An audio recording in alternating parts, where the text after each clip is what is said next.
Hello, my name is Jodi Low, and this is the Leadership Lowdown, powered by the BBB and You and Improved. The Leadership Lowdown cuts through the clutter and gets to the heart of what makes businesses tick. We want to share the stories that matter to you, all of the successes and triumphs and all of the pitfalls, and everything that happens in between. So with that, let's get on to today's show.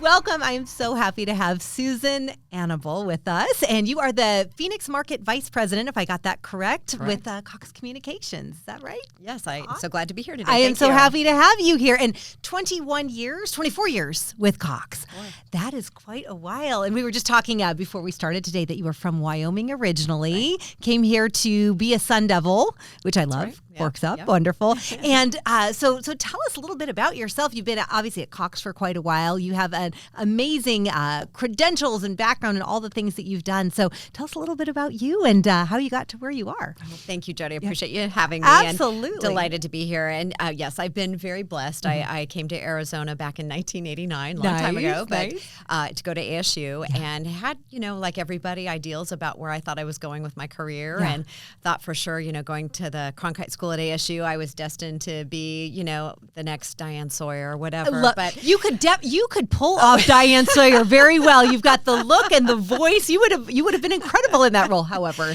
well, and as we all know, life interrupts. Sort of you go down a different trail and path, and all of my turns and roads I've taken in my career have all been good, and they've kept me here in Arizona, which has been an absolute blessing. I didn't plan to stay here, but completed school, and my very first job was working with the Arizona State Senate. Okay. So I worked there for almost 10 years, worked on the research staff as a policy analyst, and would say I got to learn much about our beautiful state, a lot about the legislative process and how policy gets made, and all that's relevant to where my career path ended up taking me ultimately as well. But I would say about my time spent there, it was a job where I learned something new every day. Yeah. I was young, I was idealistic, and it was just a fun and exciting and adrenaline-filled place to be in your 20s. Yeah, so I really what a great experience. Launch into your career. What great, valuable learning and knowledge. What was it about it that made you say yes to that opportunity at a young age?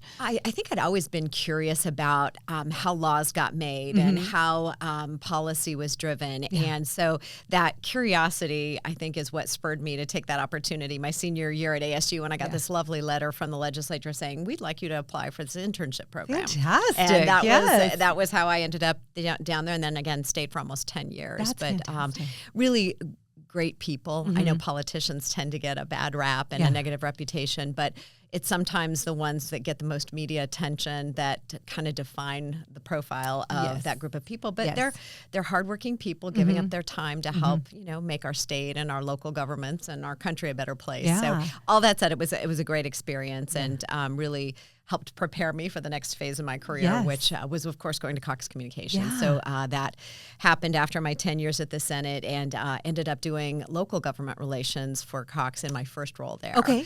So I had to go out and secure local cable franchises and work with local governments to get permits so we could build our network, and so we could do the things we do to provide broadband, television, and phone service to our customers. All the things, and then as I mentioned earlier when we were speaking, it just kind of created more opportunities and doors opening. It was a really great career move for me to do at that time, and because of my background doing the government work, it was a good stepping point for me. Fantastic. So that's how I started there, and 24 years later, now the market vice president and operations side of the business, but still the external facing role for the company as well. Fantastic.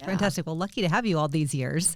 So what is it about your role right now that has kept you there and that you love so much? It's as I mentioned, it's a terrific company, and it has been for me, obviously, for 24 years. But I think the idea that we are providing an invaluable and essential service to people every day. Every day of their lives, you use the internet. You have a communication system and network, whether it's your cell phone, whether it's your internet connection.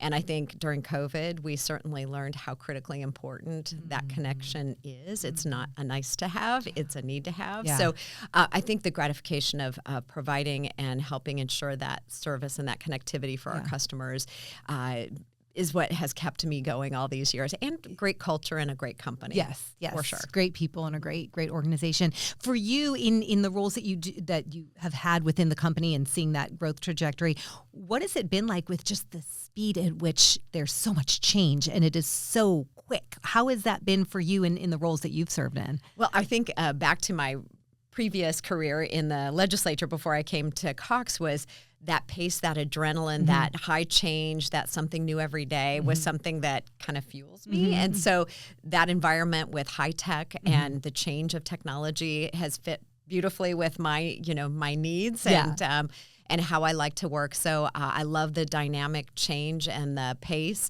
and there's something new every year. Yeah. We went a few years ago to where there was, on average, 6 or 7 internet connected devices in the home. Now it's pushing 50. And if you stopped and thought about it, every tablet, every Apple Watch, every appliance you have that has a Wi-Fi connection to it, all of those things. So it's a great example of how quickly you just we've think evolved of from connection to the house to magnitude. powering all the things that we use every day.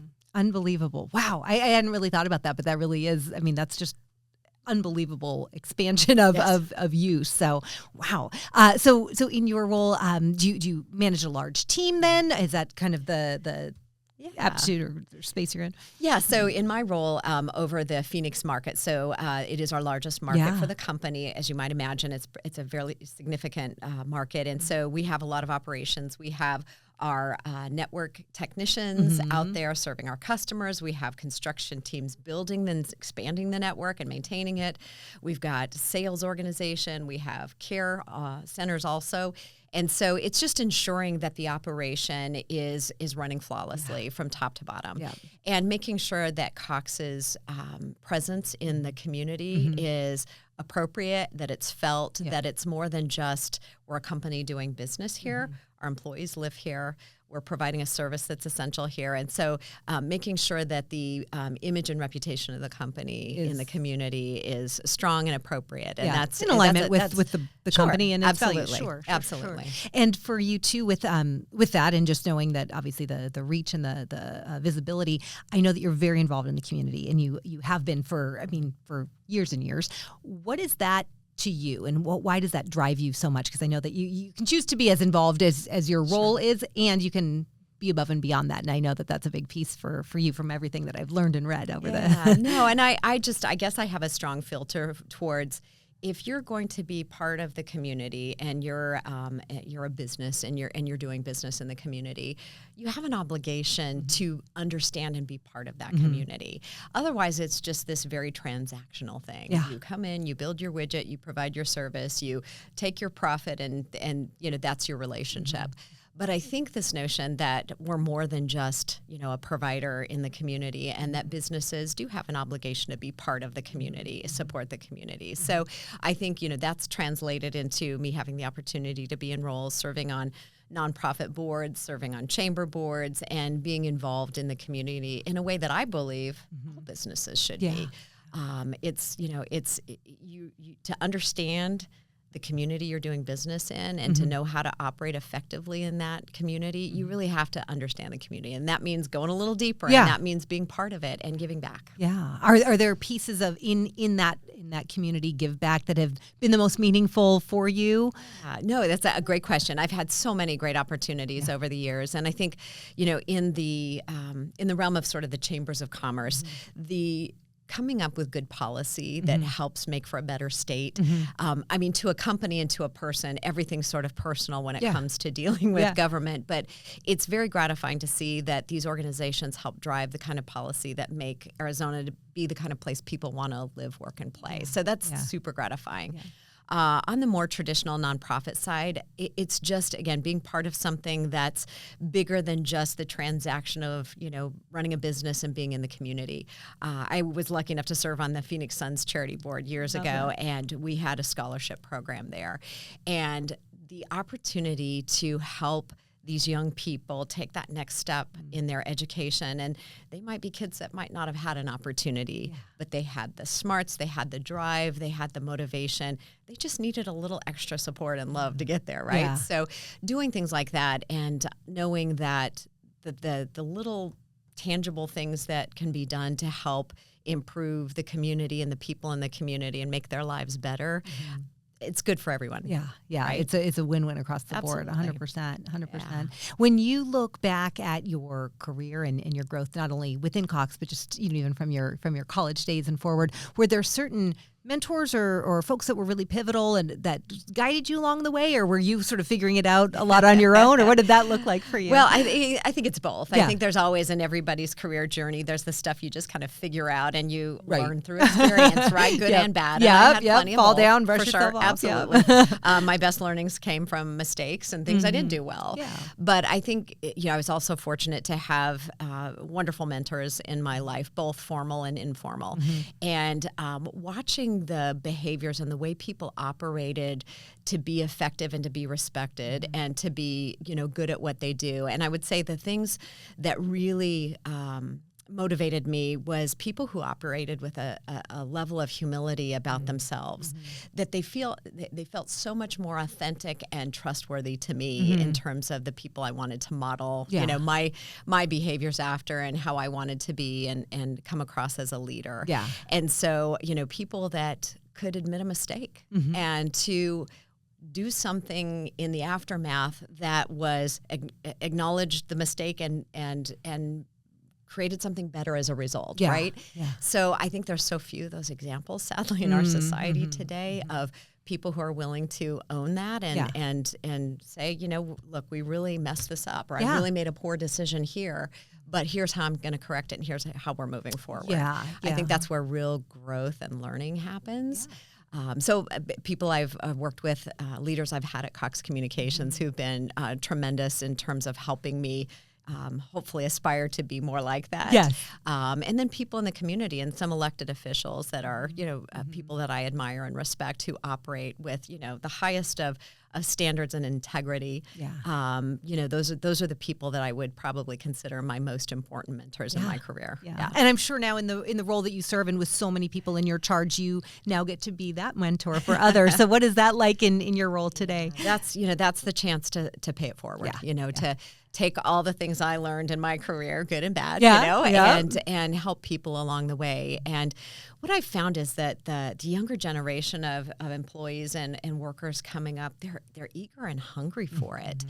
And, and I think there's an opportunity for me to learn as well. I see every mentorship opportunity as much about my continued growth. And I will tell you, I'm an old dog when it comes to things about utilizing technology in my own life or figuring out ways to do things better and more efficiently. And so I find I get as much out of the mentor relationships that I participate in and learning about other parts of, say, the business that I'm not involved in day and day out too. Yeah. So very gratifying, but I do feel an obligation. And it's it goes beyond that. I feel like I get a lot out of it, deeper relationships and learning for me. You never stop learning. Always the learning. Sure. Yeah, absolutely. Well, and I love that you said that because I feel like there's every generation has this, well, back in my day, those sort of old adages that come to life. Right. We have that. And I 100% agree. I think oftentimes a lot of our younger generations, whether it's millennials, Gen Z, however you want to classify, there's a lot of things that are different and they look at life differently. And to your point, one of the things that I think is so brilliant about the younger generations is that there is why not? Yeah. And why not go for it and see? And they're disruptors and they want to test things. And so can it cross a boundary? Absolutely. And are there things that our generations, again, we all learn, but I do love the fact that there's so many young people out there saying, why not? Yeah. And I think that you probably run into that a lot in what you do and at the speed at which your business and industry changes. You need those innovators and you need those folks that think bigger and want to break the code. Envelope. Absolutely. Yeah, do something a little differently. But I do think, and if I can, kind of stem off from that, the other challenge I see with the younger generation coming up is they've grown up in an environment where their whole life's been on a screen. Yeah. And so their relationships and how they learn and how they have their social interactions is so much on a screen, which is good in many respects, but it also has created some deficiencies in those interpersonal skills. 100%. And so I feel like that's a place where we could be doing more to help this younger generation coming into the workforce to not ignore those skills, those soft skills. They're important skills. I told my kids when they were going off to college, I said, if you are in a position where you can sit face to face with people, have an interpersonal relationship, be an influencer in that way, not in the traditional technology way, but be able to influence people with your presence and be able to negotiate and be able to have a face-to-face conversation. You're going to be in a unique breed at some point 100%. In your career life. And so it's an important skill you need to skills that were so relevant and prevalent and not even something you need to, I don't want to say we didn't need to practice, but it was just part of who we are because we didn't have that technological component. It's funny that you bring this up too, because so at my company's You and Improved and leadership development training. 12 years ago, I started a program for teenagers simply to give them the life and leadership skills and started a foundation to be able to provide that. With that, the biggest thing is being able to shake a hand, make eye contact, that communication. So I see it day to day, and it's a 2.5-day course where they are able to interact in that way. I'd love to know from your vantage point, being in an industry that is internet, and what are your thoughts and even Cox's thoughts about supporting those that next generation, because there's responsibility there, and obviously you're providing a service that we all need. So is there a piece that from your vantage point and from Cox's vantage point that you look at with that? Yeah, so a great question. We've actually done a lot of survey work in partnership with organizations like Common Sense and trying to understand how kids utilize technology, how they utilize it safely, how they can be utilizing it in a productive way and kind of resist the risks and temptations that come along with the technology. So we've been very involved there, but also being involved with local organizations who have missions to help bring kids together. Boys and Girls Clubs, great example. Huge. Love we have supported the creation of these technology labs in the Boys and Girls Clubs that started out being just a computer lab. It was a place where the kids could come to the club after school, go online, do their homework, and that was kind of the original intent. Now it's evolved to virtual reality goggles and 3D printers and music mixing and things that kind of spur a different kind of technology interest for these kids. But it's done in an environment where they're together. Yeah. It's in the club environment.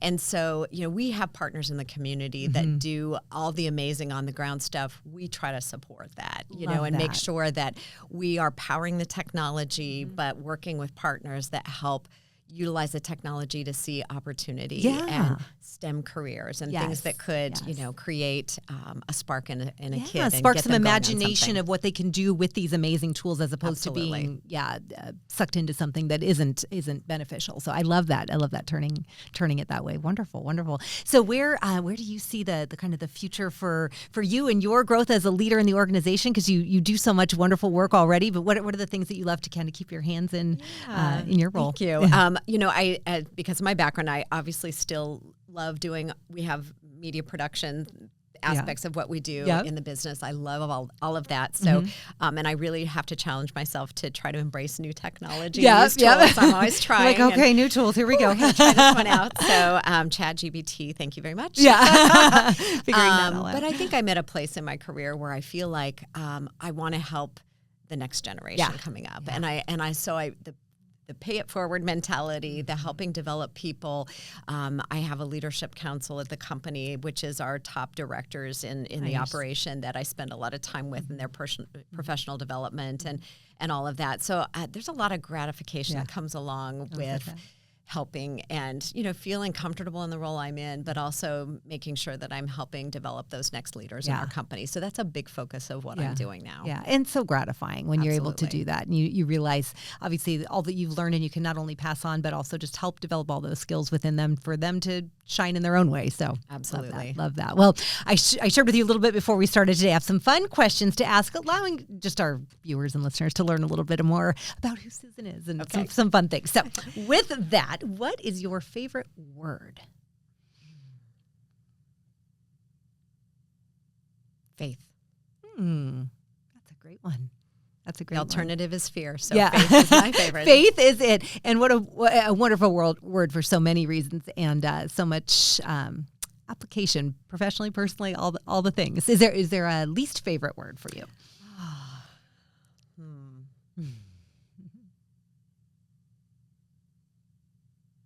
Toxicity. Okay. We have way too much of that in the world. Yeah, there is a lot of that. It's interesting because it is a contagion right now, and it's a lot of this finger pointing that's becoming beyond toxic. So yep, I get that. Is there a something in particular that for you, whether it turns you on creatively, emotionally, spiritually, something that just lights you up? Connections. Yeah. I think my whole career, the one thing that is in common is I value, I create, and I nurture connections that are important, not just to me personally, but professionally and in the community. And if I can put two groups or two individuals together to improve whatever it is, their business, their personal life, their education, that just fuels me. Yeah, and so I feel like I am a connector, and that's my role, is to take those relationships I've cultivated and friendships, whether they're personal or professional, and connecting people for goodness. Yeah, I love that. Well, and obviously it's a big part of what you do in your role, but you find yourself spilling over into your personal life too. Yeah, that's awesome. Is there something that just turns you off, you just do not like?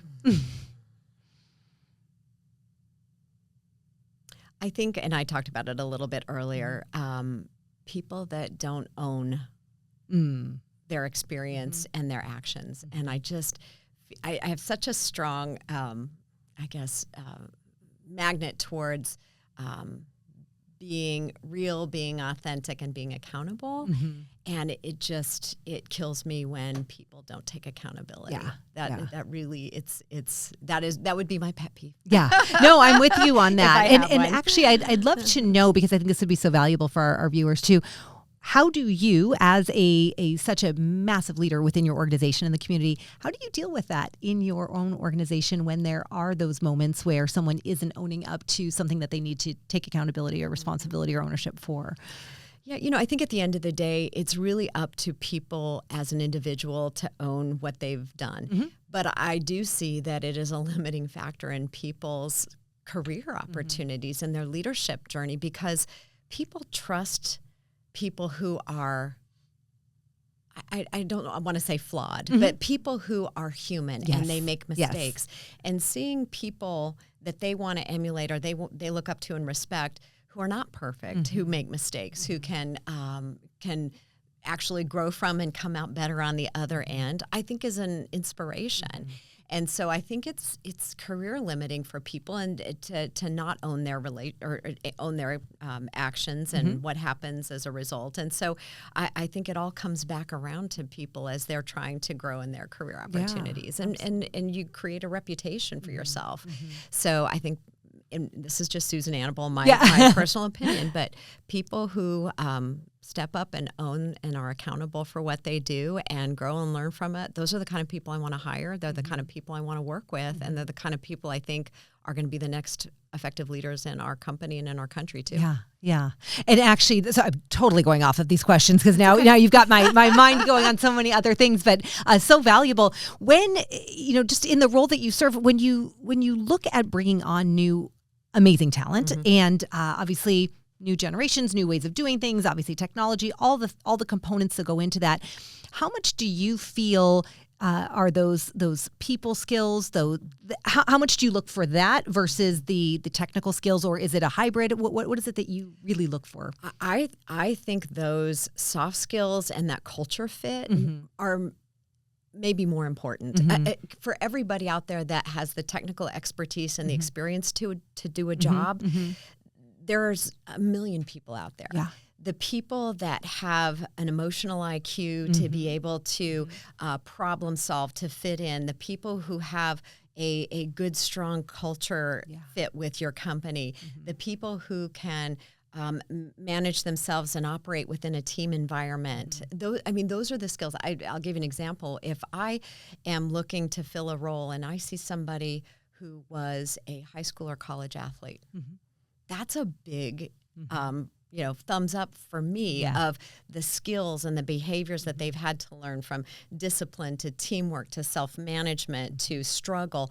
I mean, there's in every employer, everybody hiring has their own filters. But for me, that's one. That's a big one. That, you may be a technical expert or a subject matter expert, but you could be a complete disaster in a team environment in the way you engage with your peers and your coworkers. Right. You could not have the emotional intelligence to be able to problem solve and move things forward, but you're really good at your job. Yeah. So I think it takes all of those things to create the whole package of somebody who has the potential to to progress in an organization, whether it's business, nonprofit, education. I don't think it matters. Yeah, it's great answer. I love that. It's very, very true. Very, very true. Is there a sound or noise? Like, what sound or noise do you love? Wind in the pines.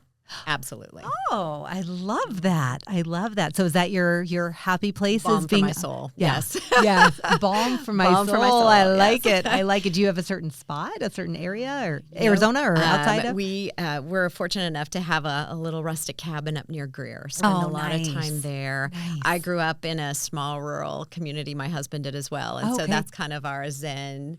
Get away from get out of all of the rat race, the heat, day-to-day. the crowd, and the sound of the wind in the pines is pretty fine. Oh, I'm glad we got to pull you out of the wind of the pines to be here today. I love it because with the heat, I would be up there too. Right. Love that. Is there a sound or noise you do not like? That's a great question.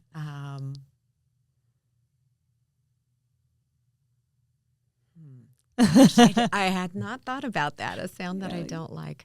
Sirens. I don't like sirens. They're drive a lot of anxiety. Yeah, that is true. That is so true because something. Something. Nothing good happens when there's sirens. Something not good. That makes perfect sense. Is there, when you look back at your career and in your life in general, is there a profession other than your own that you would have loved to have attempted? On any given day, I can think of 100 things I would have loved to do. I think being a travel blogger would have been an amazing career. So fun. I think that would be so fun. Yep. Are you a big travel enthusiast? I love to travel. Yeah. I love to help people who are traveling to places I've been to or enjoyed. Oh, okay. Give them the right connections, the hookup. There you go. You're a connector again. Yeah. So it makes me happy. I love sharing experience I've had and places I've been with people, and I love to travel. So if somebody would pay me to talk about and share my experiences traveling, you're like, right on. Sign me up for that. I love it. Is there a profession that you think just sounds absolutely atrocious and you would never want to do? Ooh, that's a really good one. Well, I respect the role very much. I don't know how I could ever do it, and I admire the people who do it, and it's law enforcement and public safety, our police and fire. So tough. What a hard job they have in today's society. And I just, I admire and respect them so much because I think they're dealing with people on the worst day of their life. Yeah. So true. Yep. So true. Absolutely. Well, we'll close with this one. If heaven exists, what would you love to hear God say when you arrive at the pearly gates? Oh, wow. Now we're going deep. We're going deep, Susan. This is what we do on the Leadership Lowdown. Wow. I guess it'd be thank you for connecting people to what they needed. Yeah. Well, I love that is such a heartbeat of what you do, and you've really carried that through all of the different areas of work and the lives you've touched, and how meaningful. I mean, when you look back at your career, obviously still in the throes of it all, but how meaningful to have work where you really made connections, and clearly each of those intersections leads to something, and that you got to be a part of that. That's got to be rewarding. So good Thank for you. you. Absolutely. Well, this is the Leadership Lowdown. So any final, whether it's a word of wisdom, something that's been a anchor for you, or that you heard along your journey that you'd love to share with our listeners and viewers? Yeah, probably the thing that's been my touchstone and grounded me is when those moments of tension and anxiety and pressure cook up is a reminder that we can't change the past and we can't control the future. Yeah. But we can be present and we can have gratitude in the presence. Yeah. And that's where life is in the present. In the moment. And so that's what keeps me focused when things get crazy. Yeah. I love that. Well, on the theme of gratitude, thank you. Thank you so much for being here, sharing bit about you and your career and your life and all the good things you've learned along the way. Really, really appreciate you making the time. I know you're a busy lady, so thank you for being with us. Thank you for having me. Absolutely. With that, this has been the Leadership Lowdown. My name is Jodi Low, and appreciate you all being with us. Remember, leaders are learners, so stay curious, keep leading with love.